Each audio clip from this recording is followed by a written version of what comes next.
So we've just reviewed these different potential issues or challenges or opportunities, as American people say, related to CAR T-cell research.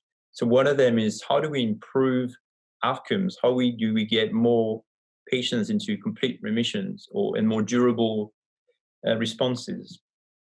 And we've touched a little bit on CAR T-cell immunogenicity or anti-CAR immune responses. And we think this is really something that we need to overcome to improve in vivo CAR T-cell persistence, potentially improve outcomes. So as I mentioned in the other video, one way of doing that is to create a CAR transgene that would be less immunogenic. And the two approaches right now is to use a CAR that has a fully human or a artificially humanized single-chain variable fragment. So this scFv is the portion of the CAR that actually binds to the antigen.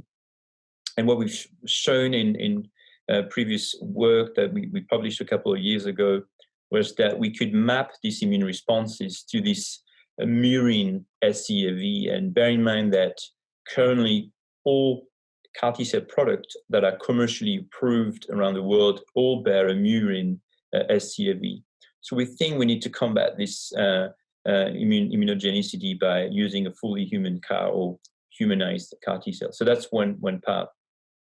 The other issue with CAR T-cells at the moment is significant toxicities. And this has been really slowing down CAR T-cell research, in particular for adult patients with ALL, since we know that ALL is associated with more severe toxicities, in particular CRS and neurologic toxicity. So another interesting area of research would be to try to prevent toxicity using cytokine-directed therapies. There's preliminary data using Tocilizumab, which is an IL-6 receptor antagonist, and we are currently planning on starting a trial using an IL-1 receptor antagonist called anakinra to prevent severe toxicity after axi-cell treatment. And this trial hasn't started yet, but we are very excited to see if we can prevent severe toxicities using this new agent. And the last thing that I can touch on is that we've been working really, really hard on using innovative statistical modeling to try to improve the way we do research. And this applies to different areas of research, and in particular, early phase clinical trials, and how do we better design these phase 1 trials? How do we look at multiple outcomes simultaneously? Classically, we would always start by looking at toxicity in a phase 1, then at efficacy in a phase 2.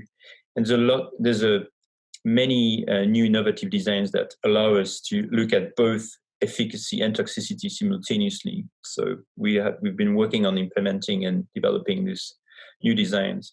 And the last point is to incorporate a very large number of covariates or variables to try to predict outcomes and try to potentially screen and identify useful biomarkers. And we've been working on developing new tools that we call high-dimensional regression or high-dimensional inference to be able to incorporate a very large number of covariates, both clinical, biological, to better predict outcomes and potentially isolate some targetable biomarkers to improve outcomes of patients with receiving CAR T-cell therapy.